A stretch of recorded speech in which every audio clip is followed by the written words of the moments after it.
My baby's father demanded that our baby take his last name and not ours, saying his child would only have one surname, so I followed his instructions to a T and gave the baby mine instead.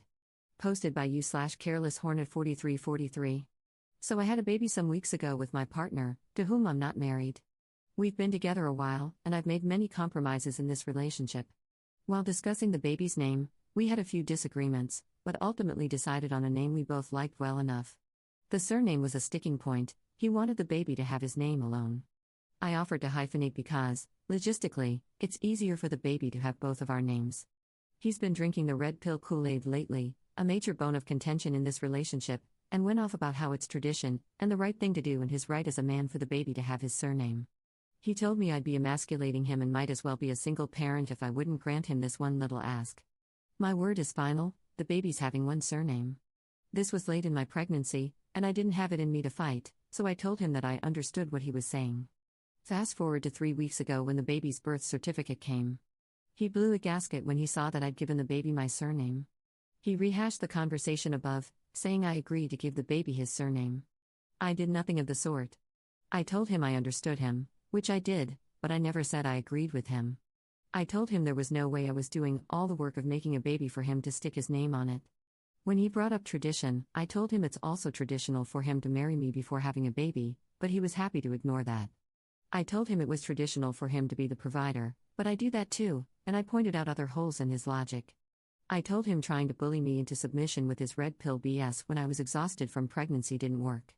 He should have known better than to expect me not to share a surname with my child.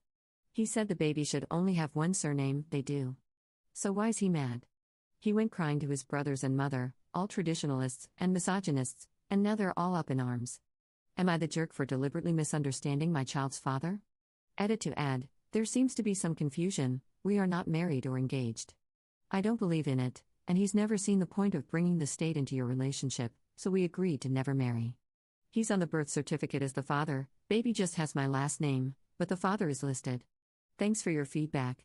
I'll be asking him to come for a talk so I can plainly address the issues you guys have helped me see. Thank you for that. Top/relevant comments. Commenter.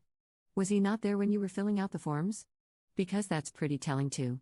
What to name the baby is definitely a valid conversation to have, but he wasn't having a conversation with you.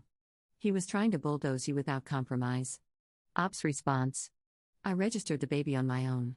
He was there for the birth and everything, but his paternity leave was pretty short, so the admin of registering fell on me. Commenter 2. You told the truth and nothing more. If I read your post correctly, you agreed the baby would have one surname. You didn't agree to which one. So, why are you still with this guy? He doesn't respect you. He doesn't provide for you and the baby? Please don't say because you need him or love him. Needing him is like a fish needing a bicycle. Ops response. I am reconsidering the relationship. The truth is he wasn't always like this. He fell on hard times and unfortunately chose to cope with that in an unhealthy way. At his core, I believe he is good, but I need to have a frank conversation about the ideologies he's leaning into and the harm it's causing in our relationship. Commenter 3. Why are you still in contact with all those people that do nothing for you? Seems you would lose a lot of stress, anxiety, and financial hardships just cutting this person loose. Ops response. Which people, sorry? Baby's dad and his family? He stormed out on Thursday night. Friday morning his mother sent me a voice note berating me. I've since received messages from his family criticizing me for my decision, but no word from my partner. I have not responded to any of them, so it's one-way comms at the moment. Update 1 month later. So it turns out he's got deep-seated resentment for me. He resents me for 1. Earning more money than him. 2. Being further along in my career than he is. 3. Not losing my job during COVID like he did.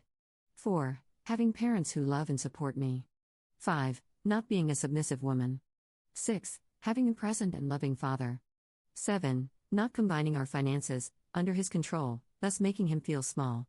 So when I last came here, I said I'd asked him to come home and discuss our future with the baby, preferably in the presence of a neutral party. He left me on red for a few days, though I could see he was spying on us through the Ring doorbell and baby's monitor. I disconnected them both, and he finally responded. He came home, still irate. His stance hadn't changed. He seemed to have been bolstered by the days he spent with his family. He rejected my request for us to do this in the presence of a couples therapist, the best neutral compromise I could offer. I asked him how he proposed we move forward, and he went on a rant where the above came out. It was a full mask off moment. If there was any part of me that wanted you guys to be wrong about him, it died that day. He again rejected the offer to hyphenate the baby's surname. Apparently, I'm disrespectful and insolent. Funny enough, his mother's favorite words to scold people she disagrees with, for refusing to do what's right and give the baby their rightful surname. I told him I won't go through the administrative nightmare of having a different surname than my child, and lots of data shows a double-barreled surname is social currency that has positive connotations. Nope, he wouldn't budge.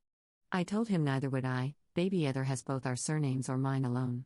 He asked if this was a hill I wanted the relationship to die on, if I was prepared to throw half a decade down the drain over my silly little feminism. I told him I wasn't sure there was anything left to fight for. We broke up.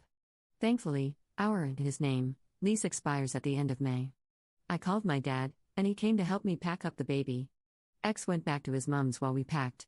I messaged him to suggest we still need couples counseling. We need to learn to be co-parents, and they can help us establish a healthy way of doing that. He again said no to that, so yeah. My mom wanted to take me and the baby on a baby moon holiday after this stressful period, but he wouldn't grant permission for me to take the baby abroad. It was at that moment I wished I didn't have him on the birth certificate, like some of you all accused me of. It's going to be a long road ahead. I've instructed a lawyer to help us set up a formal agreement to avoid this in the future. He's not responding to correspondence from the lawyer, so that's fun. He's sulking, used to do this a lot when things didn't go his way. I hope he'll soon realize I no longer have time for his BS, and I won't be toyed with because I called his bluff and ended the relationship. To end on a bright note, the house I wanted us to buy a couple of years ago, which he talked me out of until he was back on his feet again despite us being able to afford it on my salary alone, is back on the market. I took it as fate. It's time to move on from this man. It's a beautiful Victorian terrace near good schools, good transport links, a small garden, and close to my parents. It'd be the perfect home for the baby and me. I put in an offer last night, wish me luck.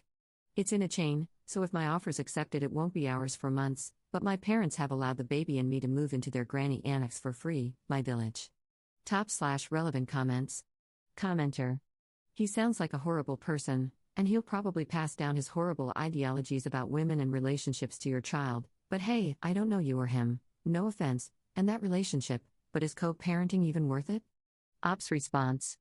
I mean, he hasn't asked to see the baby since we broke up, so, to be honest, I don't think I'll have to do much co-parenting with him. Commenter 2. Unless there's an actual custody order in place, you don't need permission to take that baby anywhere. Ops response. I wish that were true. In my country, you need permission from both parents to take a child out of the country. Second update 2 months 2 weeks later. Hi, this is really more of a method to help me process, per my therapist's guidance, rather than anything else. He's dead. He died a week after my last update. His funeral was last month, and it's been hell. He heard from a mutual friend that I'd put an offer in on the house and came to my parents', where baby and I were staying, in a drunken rage. It was late, after 10, and he was causing a ruckus and disturbing the neighbors. He wouldn't leave and kept hurling nasty things at me, how I was keeping his baby from him despite him making zero effort to see them after we separated, how I robbed him of his legacy, how I couldn't wait to be rid of him, and how much he hated me. He went from begging to pleading, to cursing me out and trying to kick down my parents' door, to crying. I opened a window and told him to leave or we'd call the police. He refused, so we called them. He ran away. I'm still not sure on the details because his family won't tell me, but I gather he was trying to cross a busy road with the awareness of a drunk, angry man and got hit by a car. He died before the ambulance arrived. I found out when his mother called, screaming down the phone, crying about how I'd killed him. She blames me. Even at his funeral she made sure to tell people how I was to blame for her baby boy's death. I know it's not my fault. Rationally and logically, I did not tell him to make the series of bad decisions that led to his death, but I still feel guilty. His mother tried to claim his life insurance that I paid for. She said he told her he'd change it for her to be the beneficiary. I don't know how true it is, but I refused and told her the purpose was to help set baby up for life if one or both of us met an untimely death, so that's what it will do. She's threatened to sue me, but I don't know where that will lead. I am exhausted. I'm tired and I'm grieving, and I'm being told I have no right to mourn him. We got the house, but it won't be ready until late September. His mother tried to claim a share of that too, even though her son made no contributions to it. They've made no efforts to see baby and refused to let me visit the funeral parlor with them to say goodbye to their dad. I'm so drained. I was supposed to go back to work soon, but thankfully my employer is understanding. We've booked a trip out of the country while we wait for the house's completion. I've become the target of a harassment campaign from ex's family, who are calling me all sorts. I don't know why I'm sharing this here. Perhaps because I've deleted all my own social media accounts. It's nice to be able to post somewhere where no one knows me, where no one will accost me in the streets, or at work, or at home to call me a murderer. Top/relevant comments. Commenter. I am very sorry for your pain, and I'm glad you got professional help to process everything. As you said yourself, he made a lot of terrible decisions. It was he who made a drunken dash across the streets. Even if it sounds mean, you and your little one will be much safer in the long run. If you can, add a good lawyer to your team to keep your ex's family away. Get them to work against this harassment, and make an excellent will and custody arrangement for a worst-case scenario, so your little one can grow up with safe people and not your ex's family. Commenter 2. Honestly, considering the trajectory of resentment, misogyny, and rage he was on, I'm glad he only took himself out and not you and the baby, too. And at least you can travel abroad now and don't have to face the hassle of co-parenting. I'm very sorry for your loss, but I think you mainly lost a good memory of what he used to be to you, and what he hasn't been in a long time. Block all his family, just ignore them, and move on. Good luck and much happiness in your new house with your new baby.